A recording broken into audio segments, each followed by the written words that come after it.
there was a room change from this to 310 at one point, but I think that was for something else. Kevin is sick, so he's going to join us on Zoom. Oh, okay. Is he on?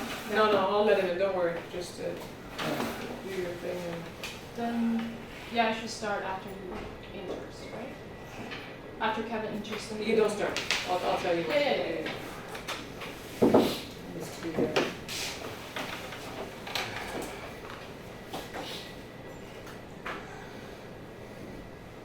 It's a good day to be inside. Yeah. Yeah.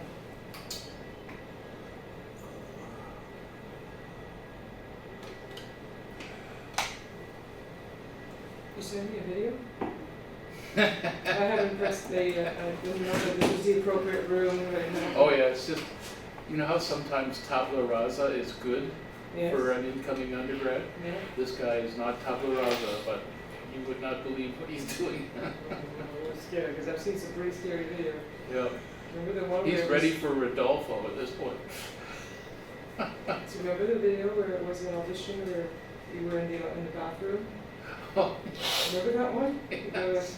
Got an audition of the sink. Who was supposed to, 1925. that's right. So how come I wasn't chosen? I don't know. You audition your sink. Yeah. Your sink was admitted. It's not you.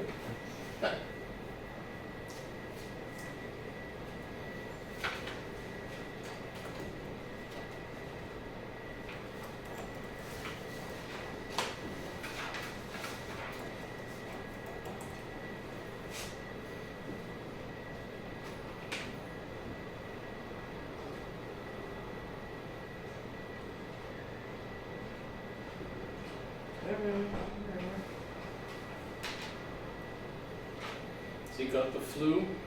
No.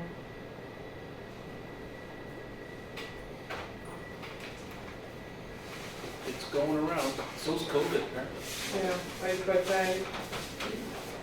yesterday he was coming down with something and he said, I'll try to come still face to face. And you know what? I'm not dying to be in a room with you for an hour. If you're sick, you could just stay where you are. Yep. I'm always a bit alarmed when a student walks in the room, clearly not well, clearly Exactly. contagious. They say, I didn't want to miss a lesson. Yeah. Hi, Kevin. Can you hear me? Can you I hear me? can. You- Hello, Shubai. Hi, Kevin. Can you hear me? I can hear everyone. Thanks so much for zooming me in. Welcome. Sorry you're not feeling well. I'm so sorry about that. Yeah, I had that a few weeks ago. Yeah, I didn't want to cough on anybody. Oh, I see you can. Hope you can't see my dirty dishes. We're not looking. Kevin, I'm just, since you're attending remotely, maybe I'll just introduce this session. Is that okay? That's fine, thank you. And then we'll let Shui, take the center spot here. So thank you very much. We're really delighted to be at this stage, and I'm sure Shui is excited as we are. So Shui is, as you know, a Stream 2 in the Stream 2 doctoral program, which means that she'll be producing a monograph, and this is the proposal. And because we are in Stream 2, it's slightly different than Stream 1, whereby we do need to go through a formal defense, as we are doing today. Following today, and based on your feedback, the proposal will be submitted to the graduate committee. And the graduate committee, Kevin, has how many weeks to review the 3 weeks. 3 weeks to review the proposal, and after which the proposal will be approved, and then we'll be moving along to the next stage. So Torin is here as a member of our advisory committee. Simone is here as a second reader. And Kevin and I are co-supervisor on this document for Shui. So we'll allow Shui to begin with a presentation of her work, and then we'll open it up for comments, questions. And as is typical with these, we usually go to the non-supervisors first, since you haven't had an opportunity to work with Shui. Kevin and I have provided extensive feedback up until this point already. So she's heard from us multiple times, but hasn't heard from you yet. So we're excited to hear about your thoughts. So, unless I'm forgetting something, Kevin, Shui will present for approximately 15 minutes and 38 seconds. Not joking. I'm timing you. Okay, well, I have another version. If I stretch a little bit, it will be 16 minutes, 42 seconds. All right, can I Go, start? yeah, you go right ahead. Can you minimize the zoom? Oh no, you'll go in. Yeah, I'll slide, perfect, yeah. perfect. Start.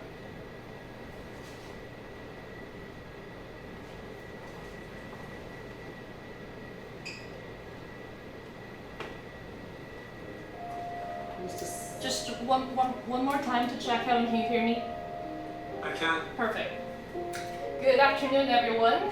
Thank you for your valuable time in joining me for my monograph proposal defense today.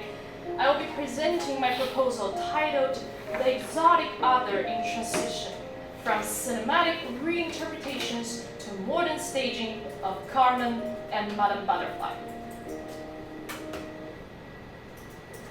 This research is personally motivated by my own experience of being the other in dual cultural context, which led me to question then who defines the other and what makes the other other. Academically, exoticism studies since 1978 Edward Said examined how the West represents foreign cultures. In music, scholars examine how Western music invokes non-Western others through musical approaches. However, globalization has fundamentally challenged the traditional geographic-based definitions of the other. The real question then becomes, who exactly is the other? This study proposes that we are all potential others under different contexts. Within the operatic canon, I challenge traditional Western-centric definitions of the exotic other and argue instead that under globalization, the identity of other is relational. To prove this requires a central premise that we must first acknowledge that the other was once definitely not us, in a Western discourse, of course, before embracing that it may now include us under globalization. Recent scholarships has been increasingly support this parity. This leads to a contemporary challenge. What role does exoticism studies occupy in a globalized world? This research asserts that while globalization has brought us physically closer, proximity does not eliminate otherness, nor does deny its existence, but understanding does. Therefore, studying others today means recognizing we could all occupy this identity contextually and engaging these moments with respect for difference. Modern exotic studies insist upon such understanding. This urgency to understand the contextual other becomes explicit when performing exotic opera today. As Locke has identified, the troubling tendency becomes either de-exoticizing them or avoiding performing them entirely. Instead, Locke calls for a third path, that is, to contend with its original context and reinvent its implications for today. This path acknowledges opera production has a vital capacity to reinterpret exoticism through new performative contexts, which is precisely the space my research occupies. Hence the research question. The primary research question is how the meanings of the exotic other in opera has transformed in our globalized era. Centering on Bizet's Carmen and Puccini's Madame Butterfly, this study argues that the other is not static, but highly contextual. It maintains its fundamental difference from here, while adapting to different audiences, sociocultural contexts, and across mediums. This then leads to several supporting questions that how do three mediums, opera productions, opera films, and mainstream films that use opera differently construct the exotic characterization? How is the collective exotic identity is constructed beyond the protagonist? To what extent do these portrayals emphasize the exotic aspects versus the universal humanity? And crucially, how can cinematic strategies for constructing the other can be translated to our modern opera stage? The selection of Carmen and Madame Butterfly is based on three principal factors. First, they are the archetypal representatives of two primary orientations of exotic operas. Madame Butterfly represents the exotic other from distant lands, the Oriental East in this special case.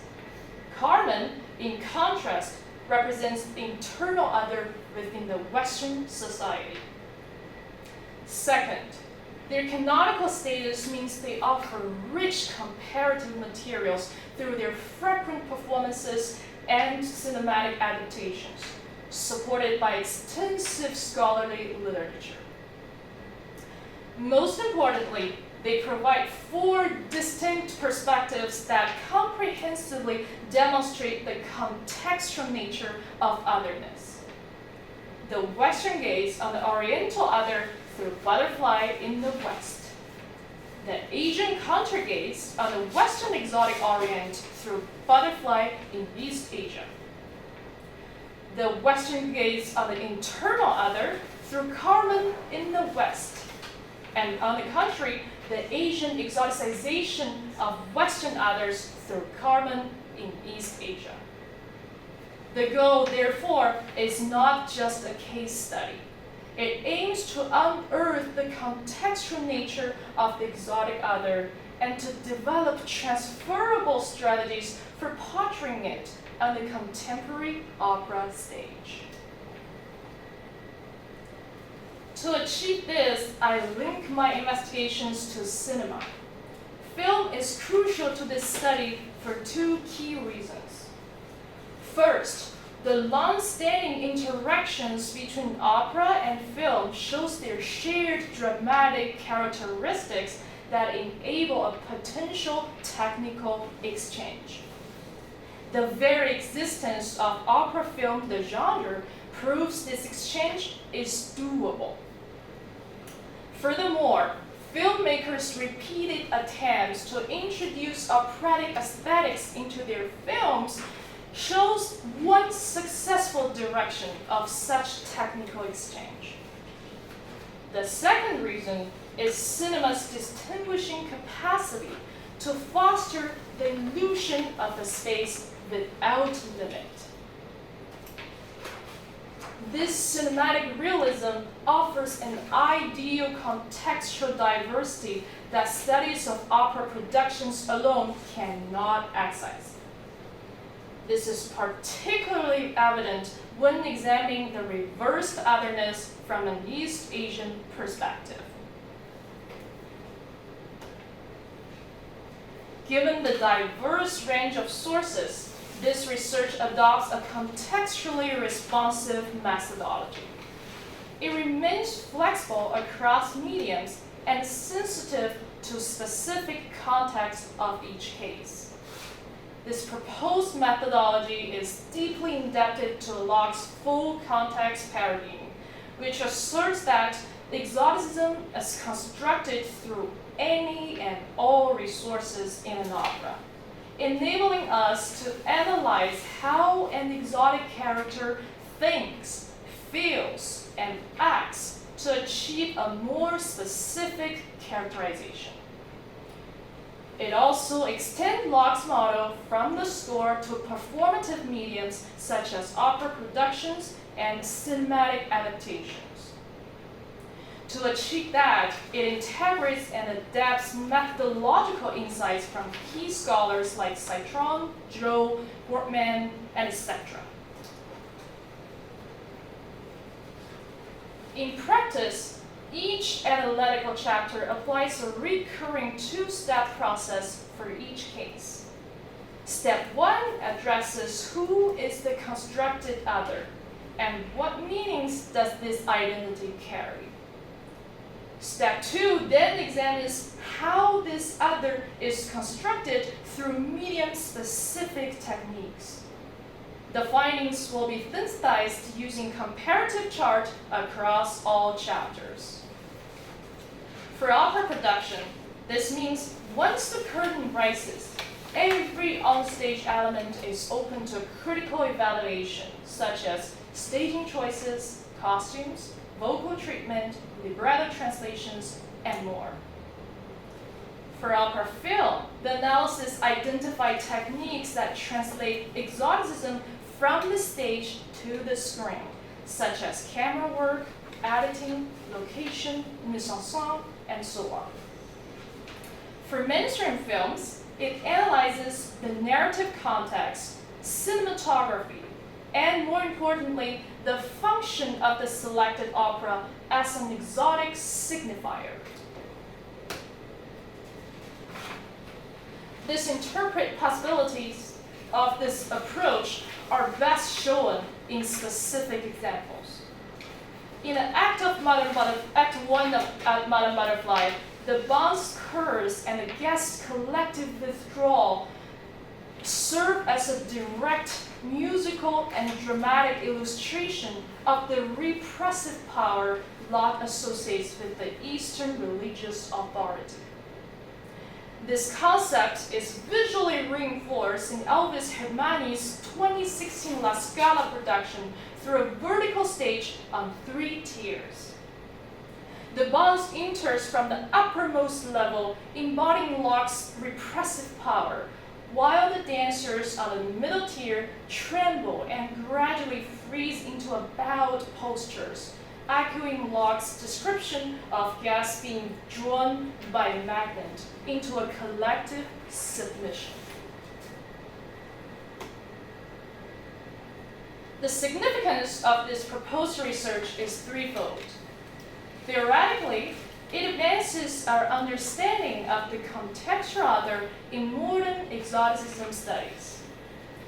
Methodologically, it proposes a unifying analytical framework for the interdisciplinary study of opera and film.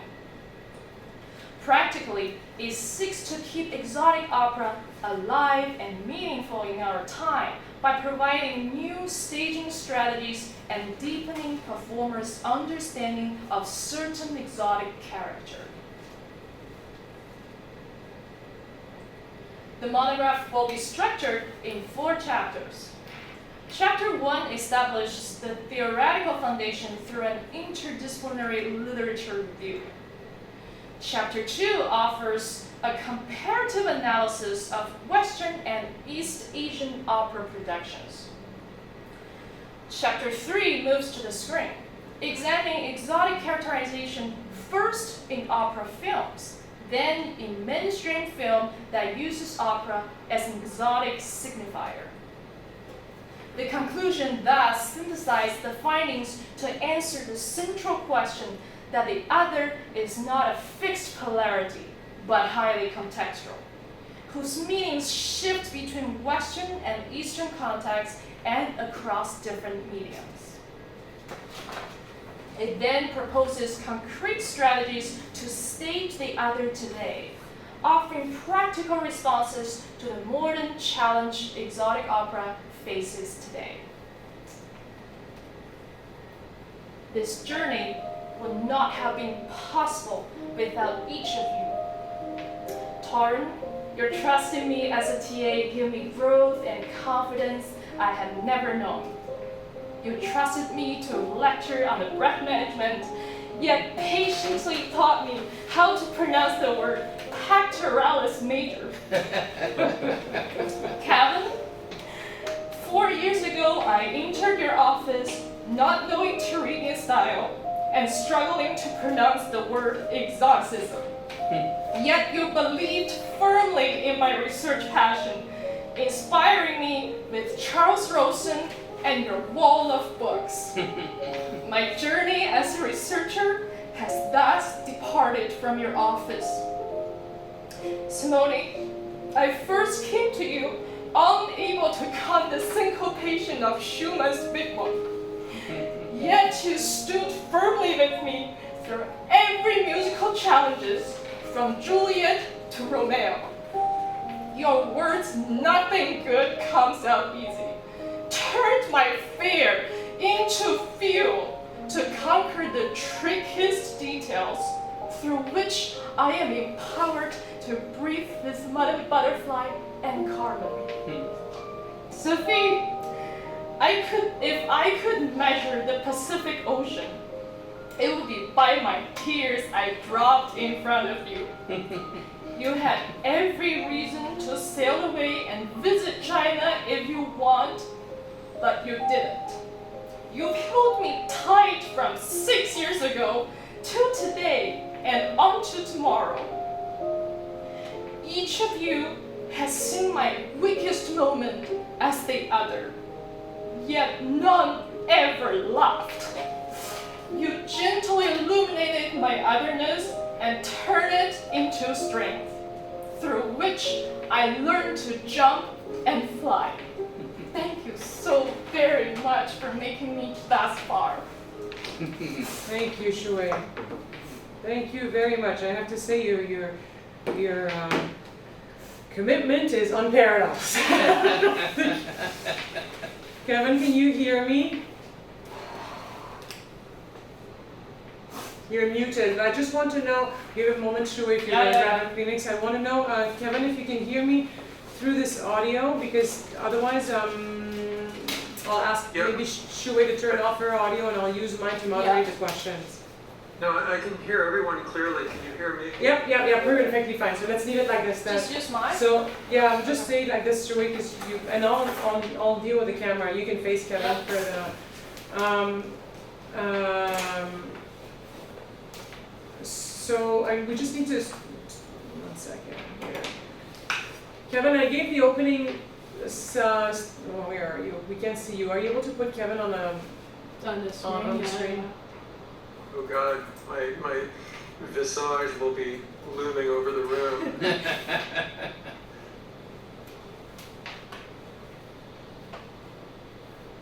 Kevin, are you able to give just a transitional, 1 second, I have to take this quick phone call. So Kevin, Sure. go ahead.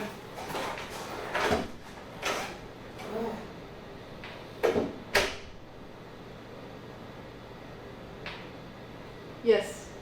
Now you're on the screen. There I am. I'm going to turn my computer because my internet connection's a little flaky. So let's just turn.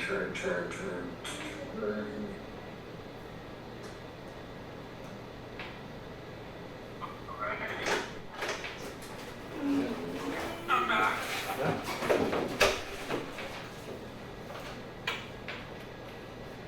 Okay. All right. My apologies. You're in a different room since I left. Different side of the table. Yeah, my internet's kind of funny things. So we don't have to see his dirty dishes. Oh, I see. All right. I think, are we okay to turn it to questions, Kevin, right away? Yep. Yeah. Yep, I think so. Okay. And we do have until 2:30, at which point I have to go, so we just have to keep an eye on the clock. And there's always a possibility to submit comments or feedback to Shui in writing, right? So that if we don't get anything, so Shui don't feel like you have to take down everything. Yeah. Joran, you want to be on my left? You want to go ahead? Sure. The only way for me to absorb a beautiful document like this is to mark up as I go. And so I do have a markup copy that you're welcome to have. Yes. I translated my handwriting into a Word document so I could just send you that Word document. Please, thank you. I have a bunch of just fiddly stuff that we'll look after. I've sort of got 3 areas for discussion. And one is, it took me a long time to tweak to the fact that when you use the term exoticism, you're not talking about anything in the score. You're not talking about music and compositional elements.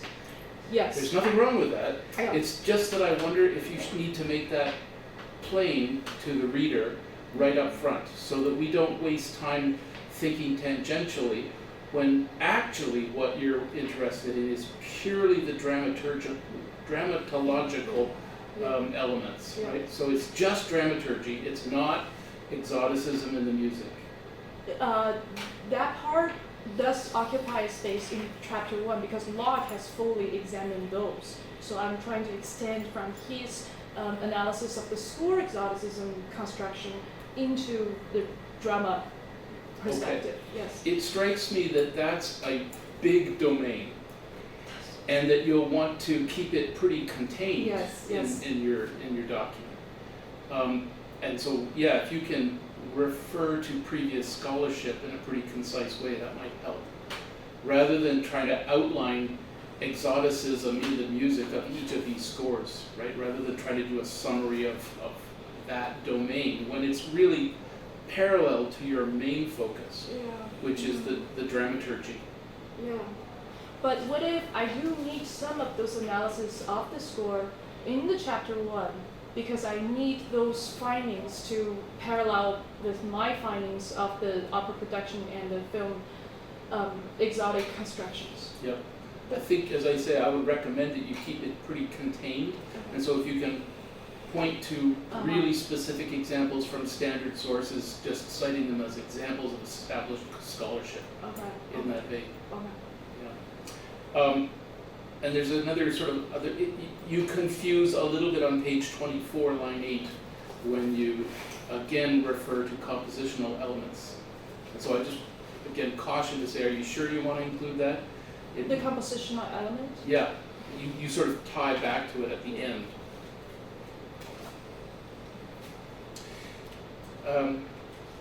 And I think you do a pretty good job of keeping your terminology consistent and specific. The exotic other, I like that. I think that really keeps you clear.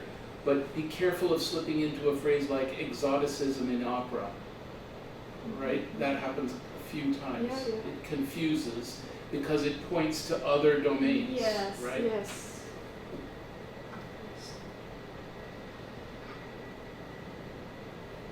A second question, how are you defining, you use this term a lot, East Asian, Yeah. and I see that you're using it very broadly, East Asian versus Western. So that's a really, Yeah. maximal perspective on two kind of halves or two-thirds of the world. Yeah. Do you need sometimes to acknowledge that that's a perspective that can be microscopic and that there is an otherness of Japanese culture to Chinese I artists? do have a justification line saying that the Oriental otherness do not overly concern the interchange of geographical lines. Yeah. So you don't see Chinese film, which I imagine we're going to talk about, Yeah. you don't see them seeing Cho-Cho-san Yeah. as an other. It's part of the research and it does draw nuanced findings, but the main point would be because Madame Butterfly poses specifically target on the Oriental otherness with this, which is East Asian, and Puccini himself was not overly concerned in between Japan and China from several documents that I've read. So that is a good point to make it more specific. But I don't think it's necessary to separate Japan and China in this research. So you won't be writing on a contextualization of otherness that is a Japanese perspective on, a Chinese perspective on Japanese culture. Yeah, that is part of the methodology. Yes, I aim to do that, but you're right. It's hard to really show the nuanced difference in between East Asian countries within the limited document. That is my struggle right now. I mean, I think you can just use a parallel of Canadians feel the exotic otherness of the United States right now. It's pretty easy for even a very close neighbor to Yeah, see the other. for sure. Yeah. Do you have any suggestions? No, I'm just thinking that's something to think about as you talk about huge terms I like know. East Asia and Western, right? So you're saying here in Canada and somebody in Salzburg, they have a common otherness for East Asian, and I say yes, but Yeah. The original intention to put East Asian there was because butterfly was Right. targeting to the Oriental, which is the Far East by many scholars' Right. definition. and you plan, I think, to look at Western opera through a Chinese film lens, Yes, right, yes, and for gain sure. insights there. Yes. Yeah. And if we dive more into those East Asian movies about butterfly, you don't see much difference. There is some kind of similarities in it where Pinkerton become the other, Mm. and so. But you're right. I have to make it clear for the audience in the beginning.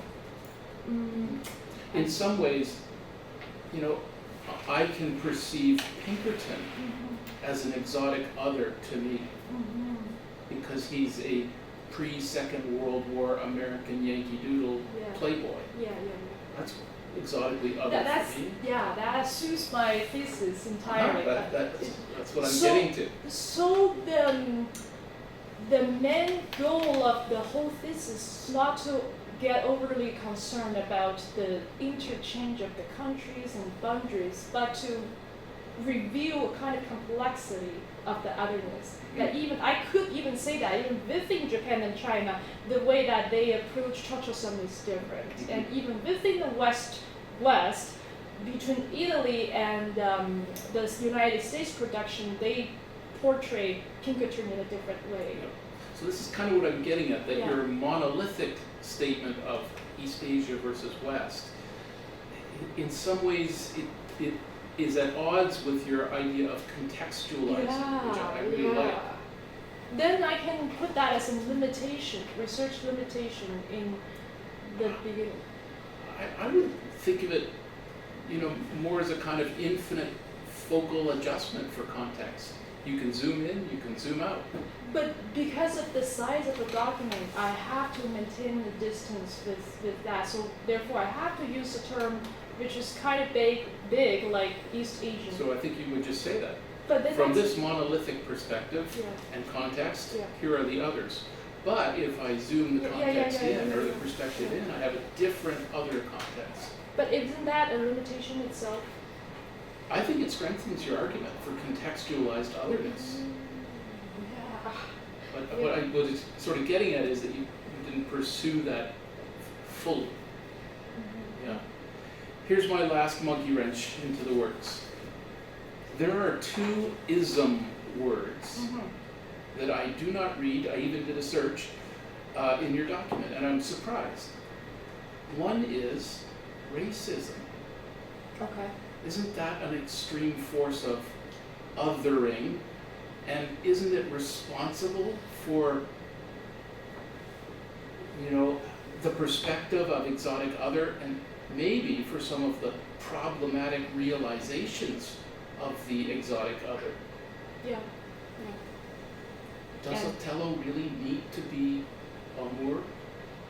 A lot of scholars, music scholars in this aspects, they tend to say that that belongs to a whole different discussion of cultural studies that we do not overly discuss here.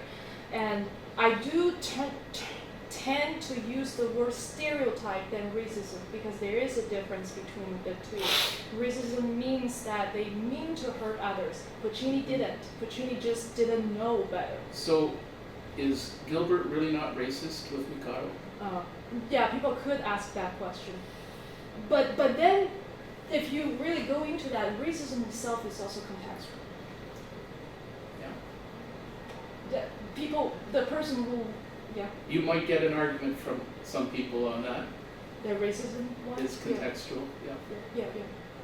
But And the second is the second ism, because you choose two characters that are archetypally yeah. lightning rod female characters. Feminism is another kind of othering, misogyny. And I'm wondering if that is an exotic otherness that might have actually been invisible to you.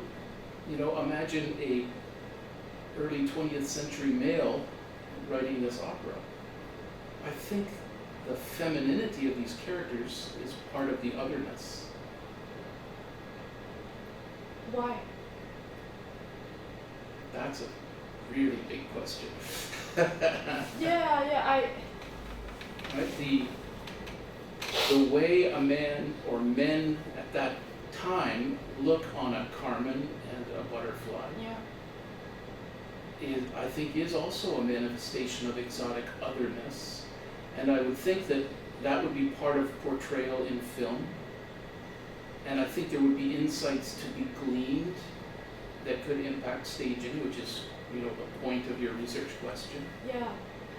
Yeah, my first reaction to your question was that this is not the central concern of this research, because the exotic other in my research does not only focus on these two protagonists. It also has Pinkerton, it has Barnes, it has Cho-Cho-san's relatives, it has Suzuki, it has Sharpless, it has many, almost all. My favorite one is Dolore, who is an other to both of the other others.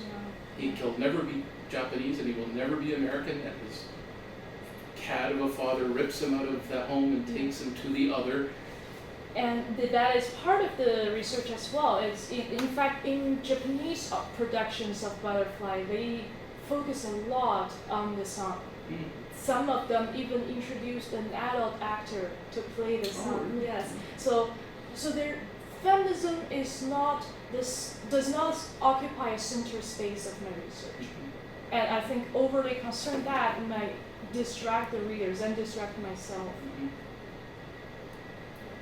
So I think, just to put a bow on your approach here, your approach is to glean insight of this idea of exotic otherness from films to bring back to the staging of live opera. Is that fair? Yes. Okay. Thank you. Thank you, Torin. Thank you very much, Rich. Going to turn it over to Simone, and I'll turn the computer. Can Kevin see you? Hello. Okay, How are yes. Good. I found when I started reading this one, I thought immediately, okay, exotic starts functioning as a term at the end of the Romantic period, also because of Paris, also because of the big exposition in Paris, and it refers a lot to far islands, so to East Asia, let's say. I would say. So I agree with what Torin is saying, and it might be a limitation, but considering that the entire phenomenon of exoticism started with representing Oriental time, it can be considered the beginning of a big historical period, right? And I don't consider it a limitation. I would consider it as when exoticism became paradigmatic, when the exoticism started being related to something different than the prior in opera. So the origin of exoticism. The origin of exoticism. Then I started thinking, what has to do opera with exotic? And I started thinking on how opera was born in Florence, and how opera always looked for exotic in any kind of form. Exotic means simply external, right? Yes. At the beginning were the gods, at the beginning was Orfeo. The fact that the first opera was Orfeo is like a musician, makes sense, but is also a god, and is someone that can do a trip to hell, right, to Inferno, and that's exotic too. The first representation of the music of Orfeo is an exotic place. Yes. Inferno is an exotic place. Yeah. From there on, composer always found with the research of looking for the most important day of a life of someone, like opera is the most important moment of someone, the paradigmatic moment of something. It's easier to find in this exotic material the best material to create an opera, right? I find exceptional that you look for Butterfly as an external other or Carmen as an internal other. Yeah. That makes a lot of sense and can open up to many different operas. Yeah. And I would like to understand if it's possible to broaden that and to talk about how often that happens and how often that happened before, like giving a little bit of a historical background of how the exotic has always been used in opera. An example of what I'm saying, I don't know how to explain, is Traviata, for example. Traviata is the first opera that has been written with a libretto from a novel that was written few years before.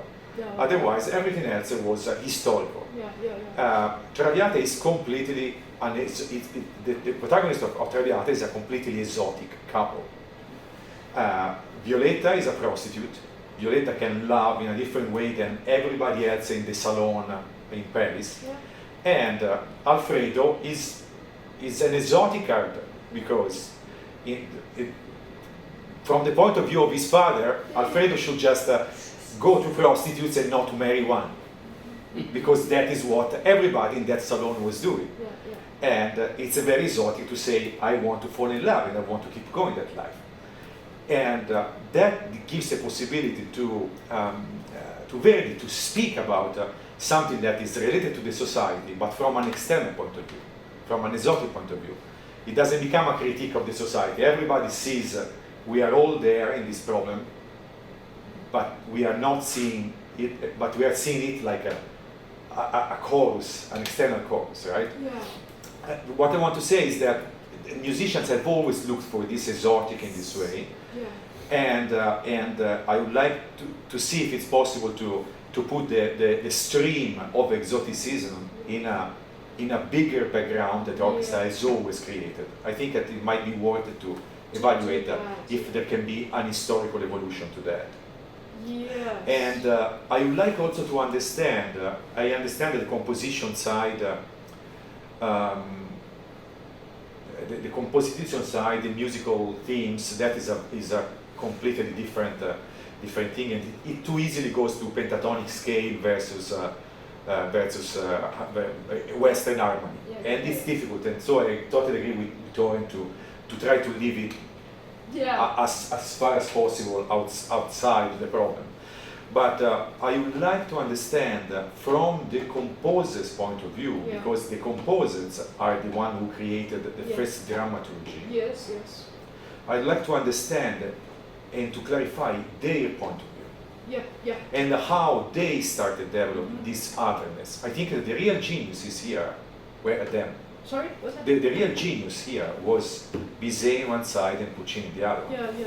Yeah. Puccini was in England, and he went to the theater, like in the place of the theater, in the neighborhood of all the theaters. He went inside. There was this drama that represented Madama Butterfly, completely in English. He did not know a word in English. Yeah. He saw this drama, 2 hours of thing, and when he came out, this is perfect for an opera. Yeah. His friend asked him, "What did you understand?" I'm sorry to ask you, but what did you understand?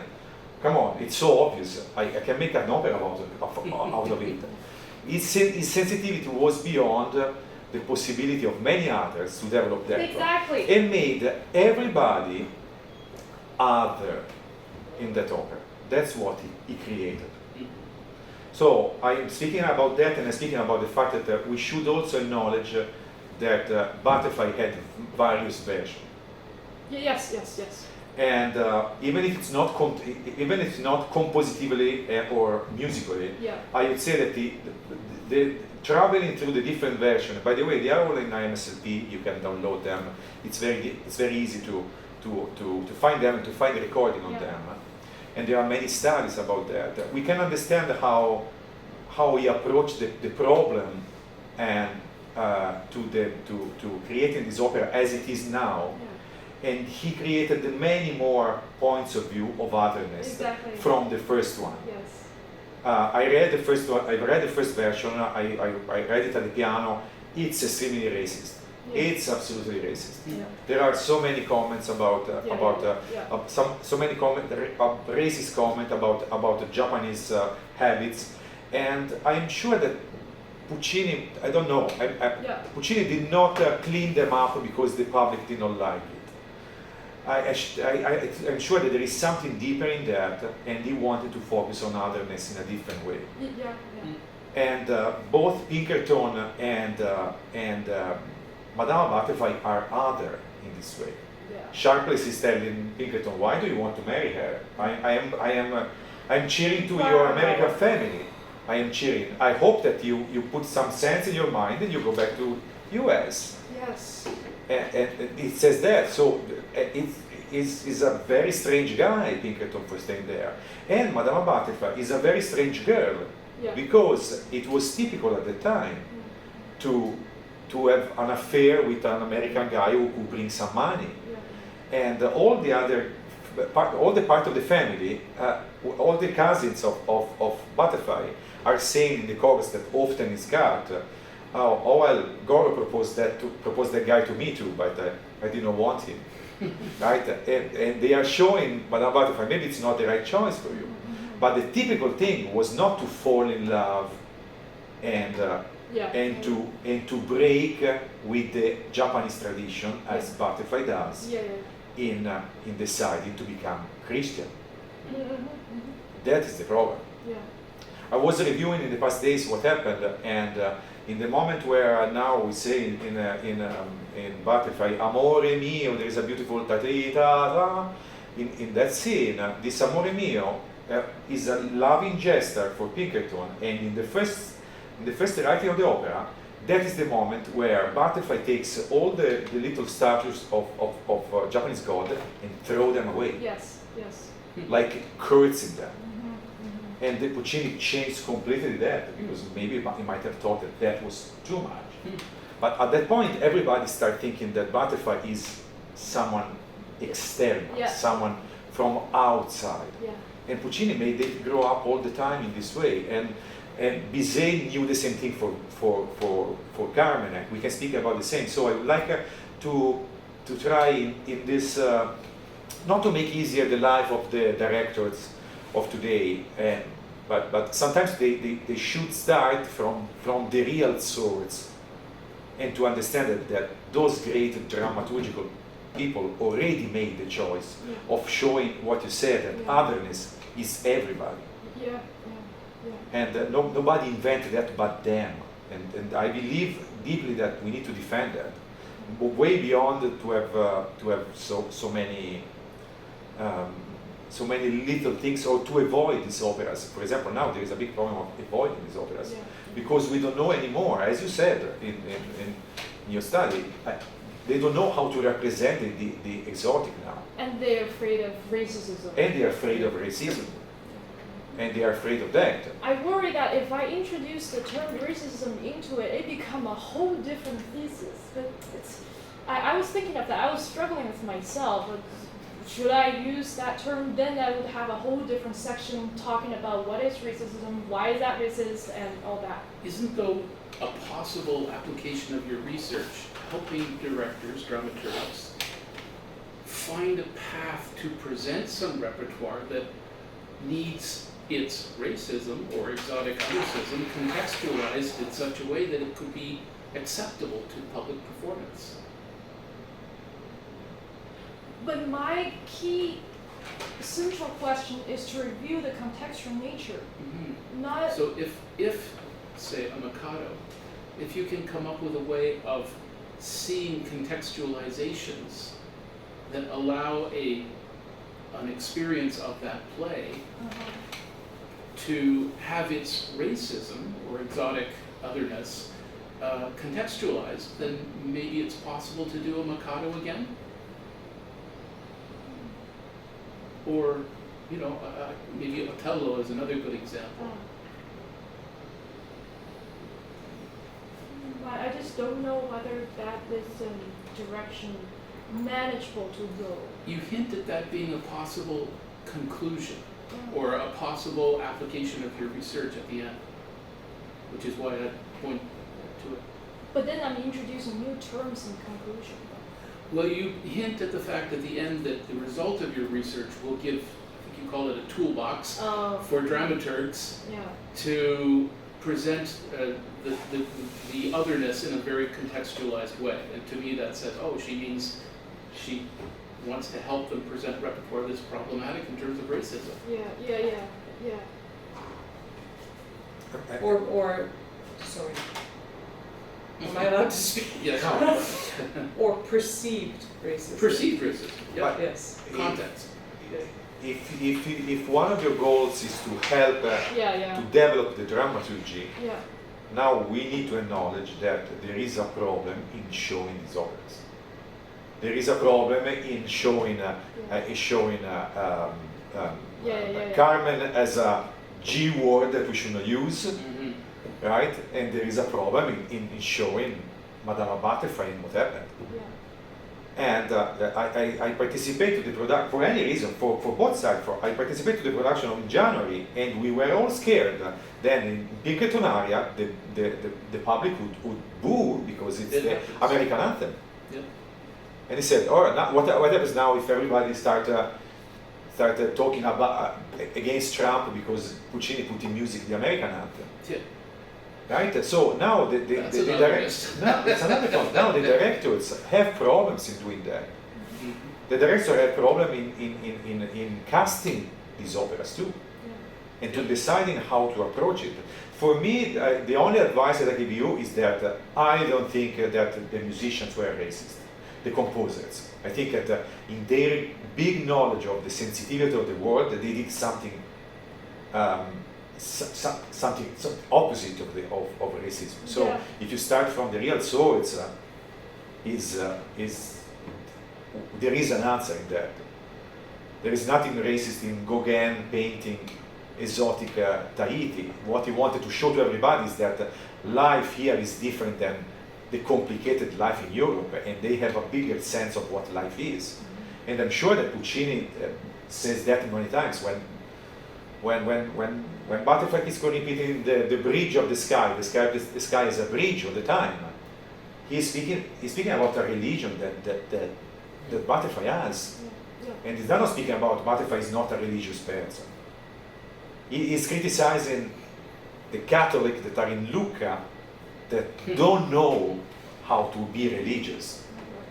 At the end, that's what he did. He grew up with a nun as an aunt, and I cannot even imagine how a nun would speak with him about all those things, right? So one of the reasons of the exoticism is to actually against the racism to show how external views are better than ours. But the Oriental otherness was not originally intended for that. They intended to show that the Far East culture is lower than the Western imperialist culture. The Western- I'm not a scholar in that, and I'm not sure. But from a strictly a musical point of view, the richness that we had in using Eastern instrument is just incredible. This is my proposal. I am proposing this opinion. It's a different one. So when Debussy discovered the gamelan, when we started using this music, it's absolutely a richness that made the contemporary music go in its own way in the 20th century. It's not to minimize what they were doing. That happens at the beginning of that happens in the first version of Butterfly. Yes. When he says to all the servants, the Pinkerton says, I will call you ping, I will call you pong, I will call you pung, and I will call you pang, okay? After they gave their own name. Yeah. They gave their own name and they said, okay, you are ping, you are pong, you are pang. Much easier for me. And this part is gone from the opera. Puccini himself understood that there was nothing interesting about that. Thank you. Just mindful of time, Kevin, do you want to add comments, thoughts, or?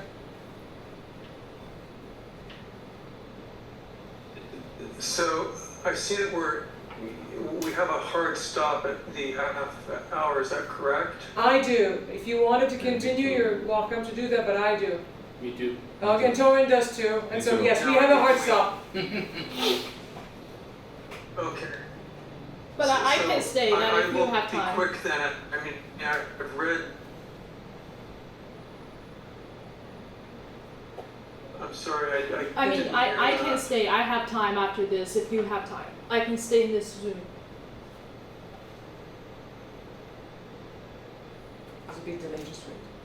Oh, no, I mean, I think for the purposes of the exam, I'll just make a quick comment and then I'll share some feedback with you outside of the exam. So, I mean, I have a few very small things that I would suggest doing before you submit the proposal. You can all hear me okay still? Yeah. Yeah. I think I just lost. Yes? You're all fine. You're good. Okay. So I mean, I think I'll just make. I'm good?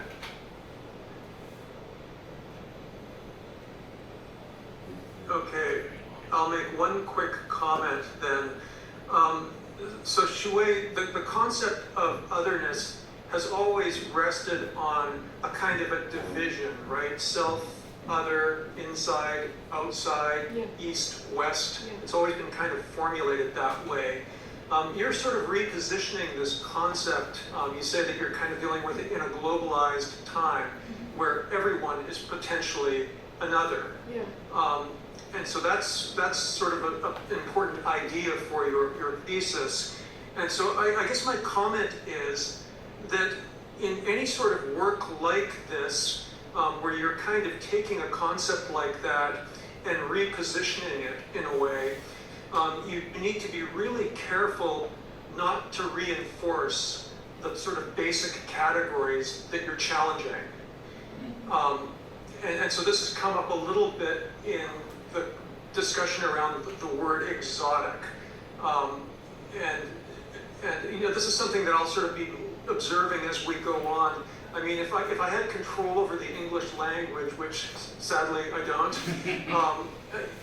you know, I don't like this word exotic. I mean, it's kind of a shorthand for something that's strangely different. It's a word that doesn't really, it's not a neutral word, right? It's kind of, for me, it's sort of dubious. It's like, you know, Oriental or, Yeah. you know, Indian or words like this. It's a little bit loaded. And so I think that when you use a word like exotic, which you do all over the place, you know, you need to be kind of really mindful of the way that you're using these words. I think that that's true of words like east and west too. These are very kind of, you know, I think that these are words that are going to need a kind of interrogation as the thesis develops. To be very sort of clear what you mean and what you don't mean when you use words like that. You know, even a word like globalization, I think, is a word that needs to be kind of unpacked a little bit. Like, when does that start? You know, and you know, so when is there this kind of shift in meaning of what it, you know, what it means to talk about another? So those are. I think that those are things we don't have time to deal with now. We've got just a few minutes, but it's, you know, it's something that I noticed as I read through this, you know, the last time, that these are all terms that are kind of not neutral terms. They have a lot of baggage, and I think that as we move along, we're going to need to be very kind of careful about, you know, how we're using them, and just to kind of, you know, say exactly what's meant by their use, because I think that sometimes when you're talking about exotic opera, for example, you have something quite specific in mind, but there's other places where you'll use that term, and it's not quite as clear what you have in mind, to me, anyhow. So that's my general comment. I mean, I love the topic. I think that you've done great work so far. This is really kind of developing nicely, and I'm really interested to see how it sort of progresses. I'll stop there. That leaves Sophie a couple of minutes to say something.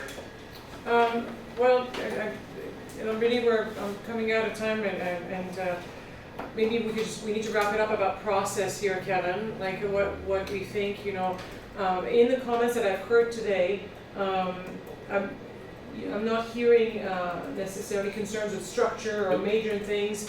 So I would like to sort of propose that we take this feedback and we incorporate it in the future, steps of this. So I'd like to propose to the committee that you allow us to put this through, that we to the committee as is. And Kevin, it's odd because I'm speaking on your behalf as well, but I don't know what you think. So I'd like it to go to the graduate committee as is, and then in future, iteration of the document, we start incorporating the feedback as given today. Does that sound reasonable, Kevin? Yeah, it does. I would say almost as is. I've got, like I mentioned, just a couple of very, very cosmetic changes that I'll send to you that you can add. I just want you to remove some quotation marks around other every single time. Okay, I know. Oh my god. I hate that I have to use the quotation marks every time. Yeah. And you don't have to use them anytime. Oh. Okay, so that's. So that, and I'm also going to suggest that you just add a sentence, and I'll show you what I'm talking about. But otherwise, I think yes, I agree. Can we have a word after the 30? Like after the. Sure. Yeah. Thanks. Okay, then with that, it's 2:29. Thank you, Sione. Thank you, Torin, for reading this. Thank you, Kevin, and if you could send your Word document, that would be really helpful. I can take a picture of your handwriting. I'll include it. Okay, thanks. Yeah. So I'll send the document. Shui, I am going to make you post just so 1 second, because otherwise I will stop the meeting.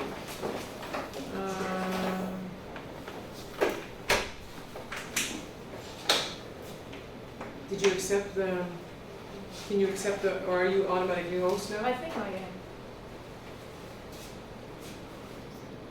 There we go. Okay. Thanks, Kevin. Thank you. Thank you, Kevin. Talk soon.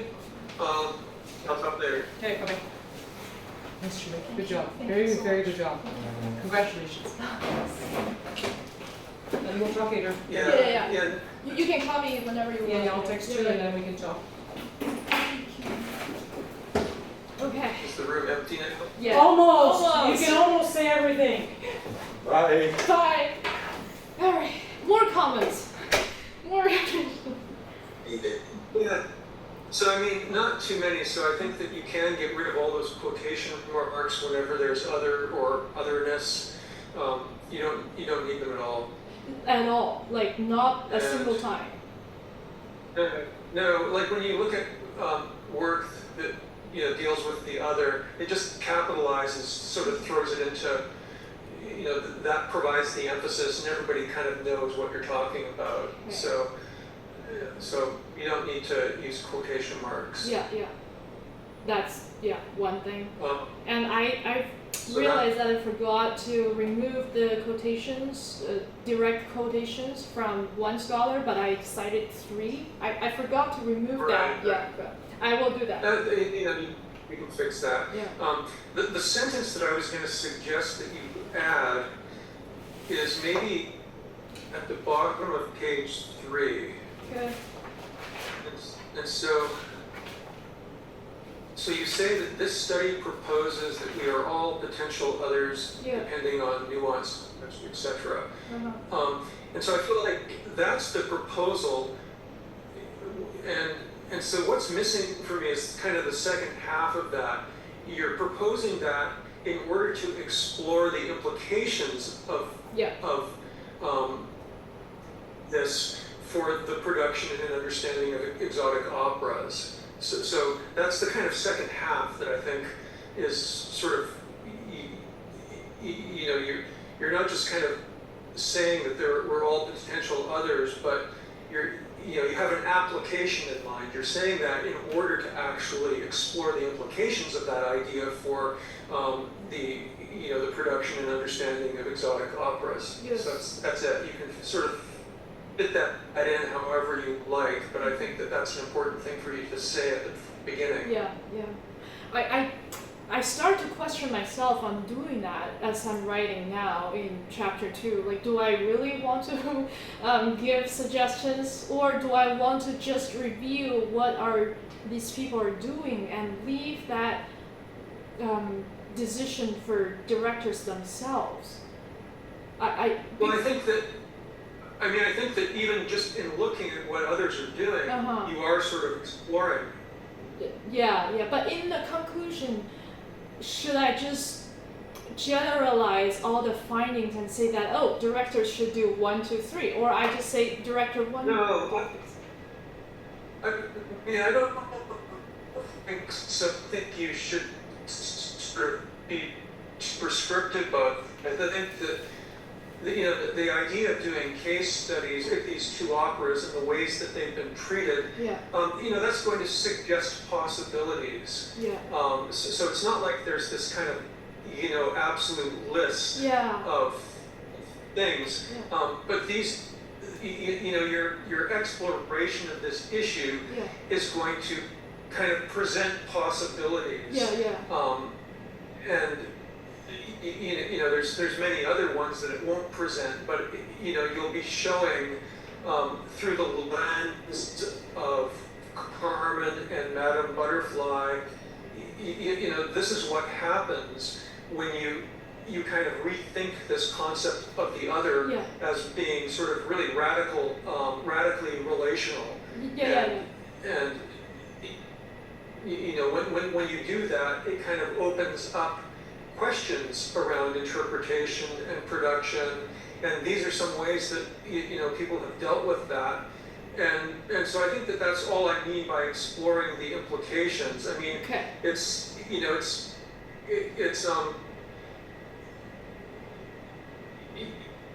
what you say when you say that you're proposing that we're all potential others. You're only saying that in order to kind of conduct this study. I mean, it's not.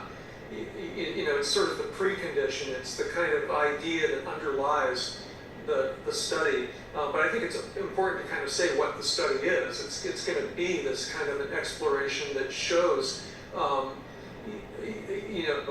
versions of Madame Butterfly and Carmen that are informed by this kind of, this broadened conception of otherness. Okay. So even by just showing exploring different production versions, I am giving implications or applications for the modern stage. I don't have to. Yeah. I mean, I think that that's going to be the takeaway for someone who reads it. They're going to, they're going to see that these are possibilities, and that everybody will understand that there's endless possibilities. But you're kind of shining a spotlight on, contemporary productions, or if they involve film or whatever the format is. These are reimagined versions of these works that probably wouldn't have occurred to like Bizet or Puccini in their time. Yes. And because they're not living in our time, it's sort of natural in a way that. Yes. This is what happens when you kind of translate 19th century opera into the 21st century, where the market for consuming these things has changed. Everything around the kind of production and consumption of art has changed. We live in a different world, and here's the evidence. Here are some versions of these kind of canonical pieces that they kind of bear the signature of that change. So I think that's kind of it's clear by the time you get to the end of this that that's what you're doing. Yeah. But it doesn't hurt, I think, just to kind of put a sentence in there at the beginning, sort of signal it. Yeah. And is there any other change I need to make? No, I don't think so. Not here. I mean, it's Okay. you know, I agree with Sophie that we just want to get this thing to the graduate committee like now, and then it'll be 3 weeks from now it'll be formally approved.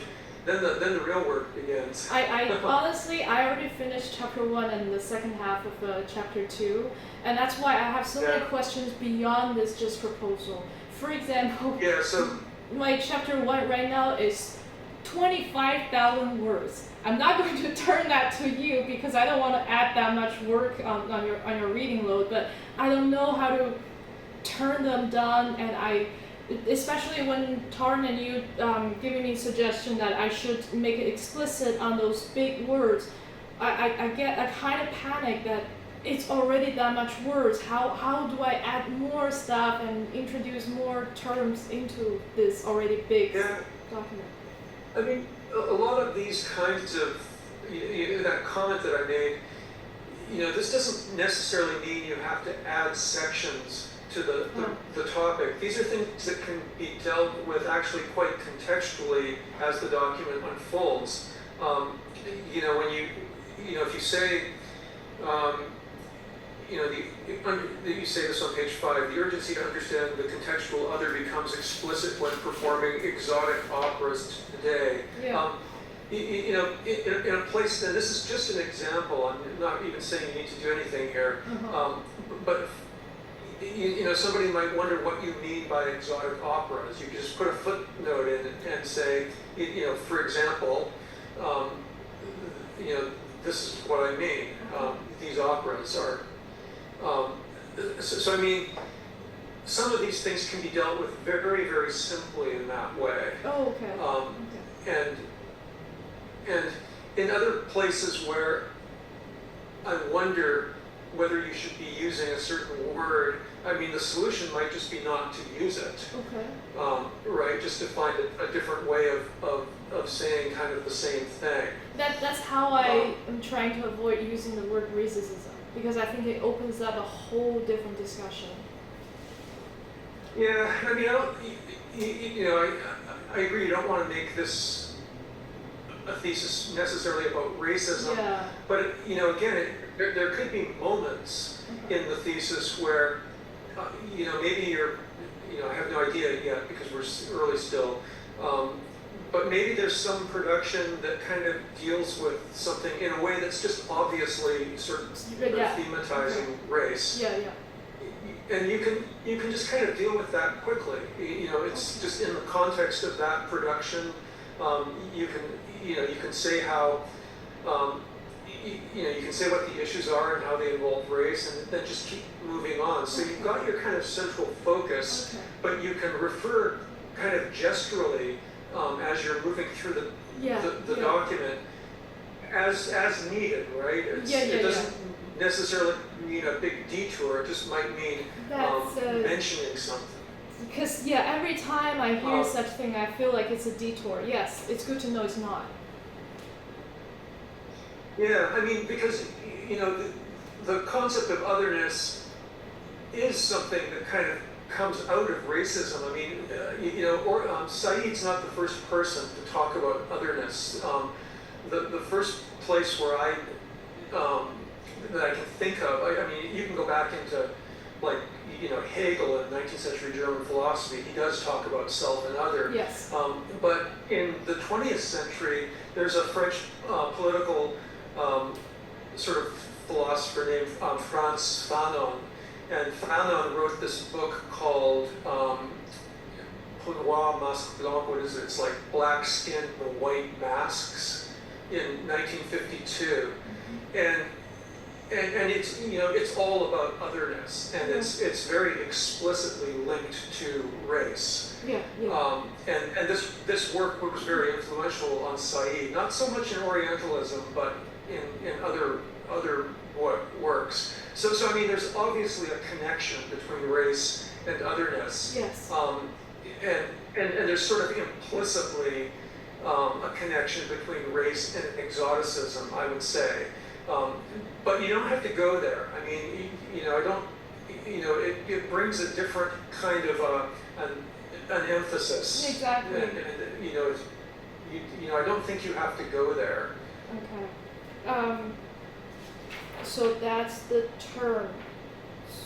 In terms of the chapter 1 and all that, the writing, do you want me to send you and Sophie chapter by chapter, or you kind of want me to but Well, I think that especially since you have a gigantic chapter, you said that you've completed, yes. But I don't want you to because you know how, I mean, spend all the time. but it takes a, no, I mean, you're dealing with someone who's an associate dean and somebody who's, also in a big admin role, Sophie. And so it takes us time to turn things around. Yeah. And so send us things, and it doesn't even have to be chapter by chapter. I mean, it sounds like you've got a full chapter, so you can send it to us. But as you work through this, you might get kind of stuck. You might be halfway through something, and you just might feel like you're stuck. And I think that the most important thing is for us to kind of have a regular kind of communication, so we don't kind of become disconnected from you as the project develops. And so, even if it takes us time to respond, it's good for you to be sending us stuff because we won't forget about you that way. But I feel like I'm wasting your time if I'm sending a lot of things that cannot be used in the end. Well, I mean, if you send me something that's gigantic, and I think, I'll kind of pick what I do with it. Okay. Okay. If it just looks like, if I think that this isn't sort of ready for me to give you a full edit, I won't do that. And I'll kind of deal with larger structural things, and I'll tell you, this Great. is kind of what I think in general. Yes, okay. I right now, after today's meeting, I feel like I did a lot of detours in my chapter 1, and that's why it's lengthy. And I think I can cut some of the branches myself before turning that in. And so far, the thesis requirements is 40,000 words by standard. Yeah. And if I yeah. No, I was going to say, don't get too hung up on the length. I mean, a thesis is going to sort of be as long as it needs to be to deal with the topic. So it won't And against. some of them are short. So go ahead. It won't against any rule to go over the limit a lot. No, I mean it's every thesis comes in at a different length. Some are kind of short, some are too long, but there's a lot of variation. Okay. And so, I feel like it's a little bit like making a film. You're gonna like write and write and write and write, and then you're gonna start cutting things. Yes. And so you're gonna leave a lot behind. Yes. Okay. And sometimes that's part of our job too, is to kind of help you decide, what you need and what you don't need. Okay. Great. Yeah. So.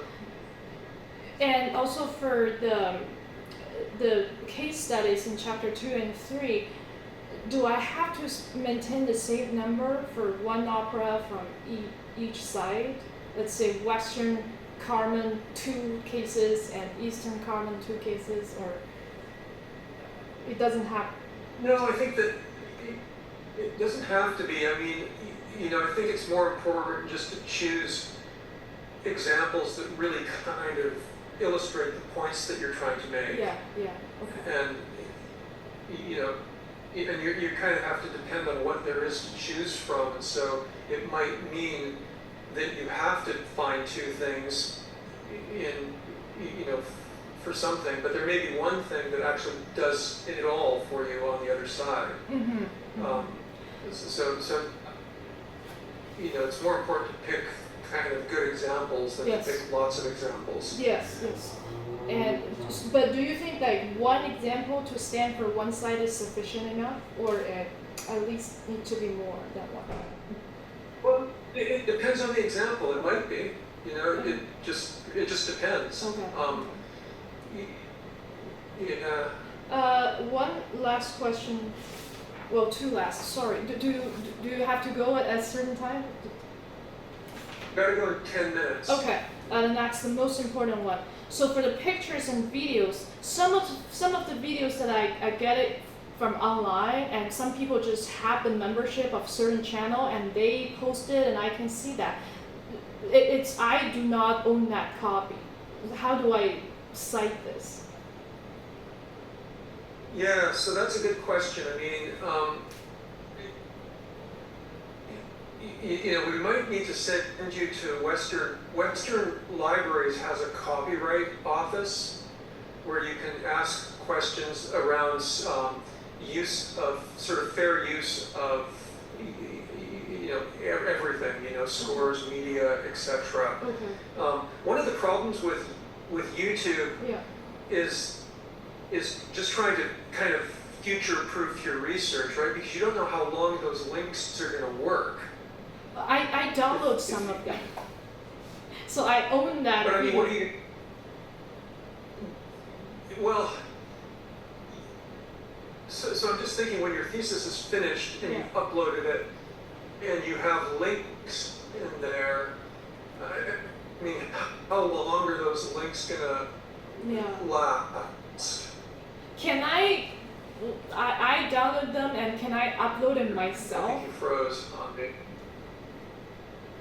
So once I have the video access.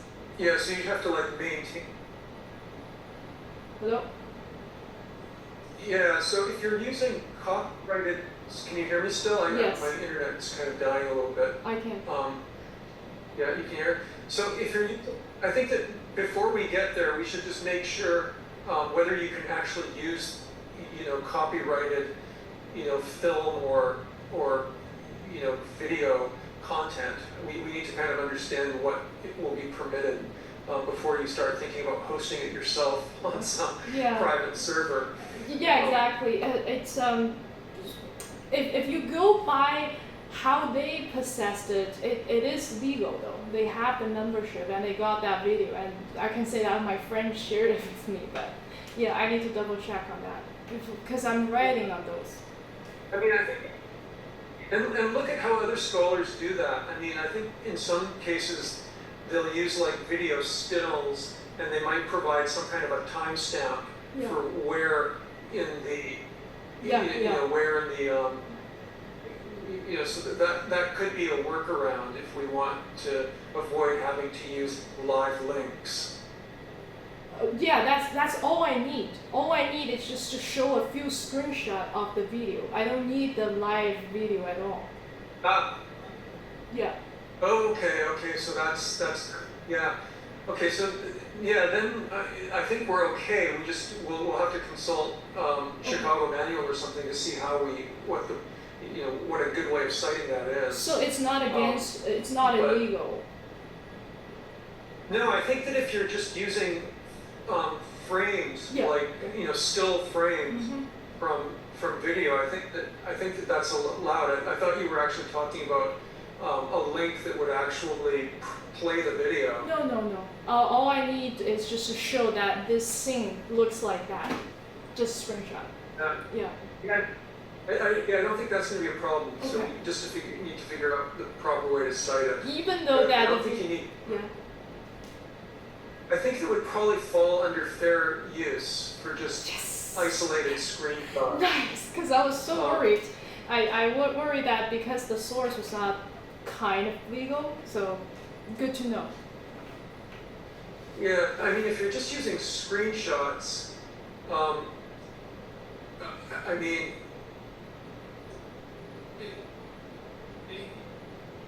are these like commercially available recordings? Yes, they are. They are commercially available. Yes. I mean, you could just say that these are your screenshots from your own DVD. You know.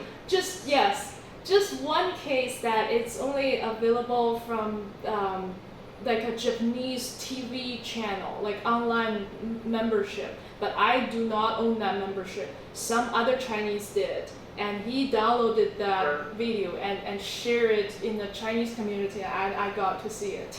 That's all. Yeah, so that's a little less clear to me, but I don't think that this is going to be a big problem now. Okay, good. So it's just like one Chinese was in Japan and he got a copy of that video and he shared it with other Chinese in the Chinese social media. Yeah, okay.